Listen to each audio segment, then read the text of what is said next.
German and American concentration camps during World War II have been so extensively documented as to require little comment here, except to say that one aspect of the Holocaust has been little spoken of: Allied culpability.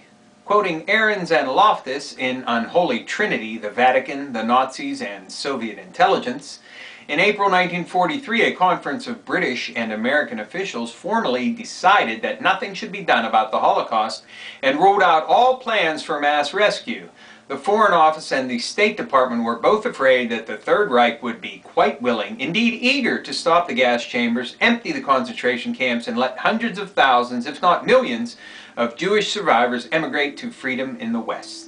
As late as 1943, the British Foreign Office revealed in confidence to the State Department that fear that if approaches to Germany were pressed too much, that is exactly what might happen.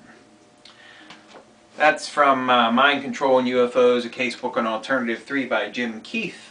That's the Adventures Unlimited Press version.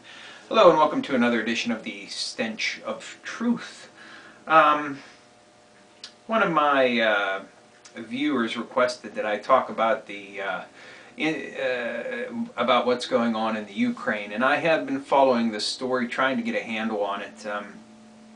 Considering the fact that there's a tremendous amount of information out there, some of it is vastly contradictory, it's really hard to pin down exactly what's going on in the Ukraine. According to official media sources, they're dealing with an outbreak of H1N1, or the swine flu, and it seems to have hit the country quite hard, and they've experienced some deaths. Now, the World Health Organization has only verified that 80 people have died from H1N1 in the Ukraine. There is no talk from official sources of any type of plague, whether it be pneumonic or otherwise.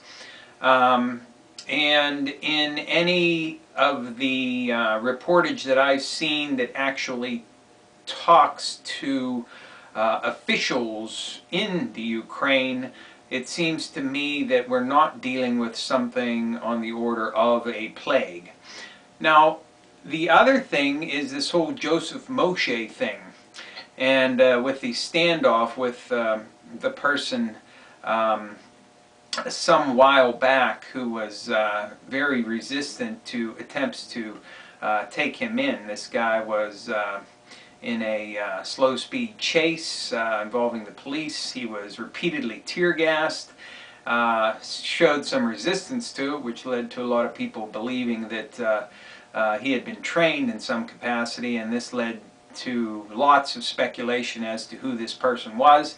And in fact, some people have identified the person who was involved in that chase as being Joseph Moshe, who was also identified as the very same Joseph Moshe who was talking about an upcoming epidemic, something along the order of what we're seeing in the Ukraine. Now, that's certainly you know, a hard bit of coincidence to swallow, but in the information that I've looked at to determine who this guy is, I have not come across anything that definitively identifies this man as the same one and the same. In other words, the two people may be entirely different, and the pictures that I have seen and analyzed don't seem to depict the same person as the Joseph Moshe who talked about pandemics, epidemics, and that sort of thing just prior to this slow-speed chase. So, you know, what's going on in the Ukraine? Unfortunately, there's not enough first-hand information for us to say exactly what's happening there.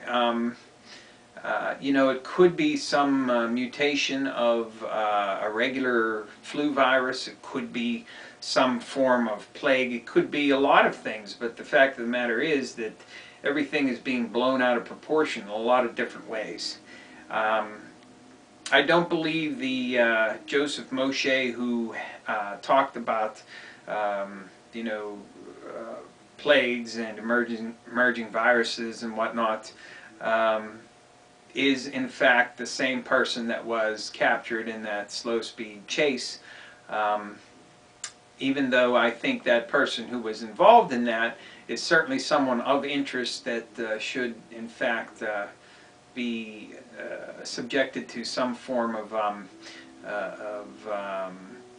interrogation, and some information should be brought to light to let us know, just exactly who this guy is and what he was doing.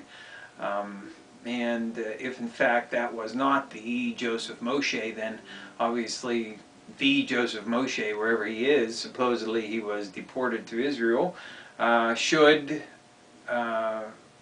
make some noise and come forward and let everybody know where he is and what his position is on this whole thing. If he's being held incommunicado, or can't be located, whatever, those are certainly things that need to be looked into. But I think it would be better off to adopt a wait-and-see attitude as far as what's going on in the Ukraine, because obviously there is so much contradictory information coming out that there's no way we're going to be able to come to a firm conclusion as to what is going on there. So I caution everybody to not jump to wild conclusions, but at the same time be prepared for something unusual or strange that might come out of there, because once we get a full in-depth analysis of things that are going on, then things will become clear. So don't jump off the deep end. So thank you. Good night.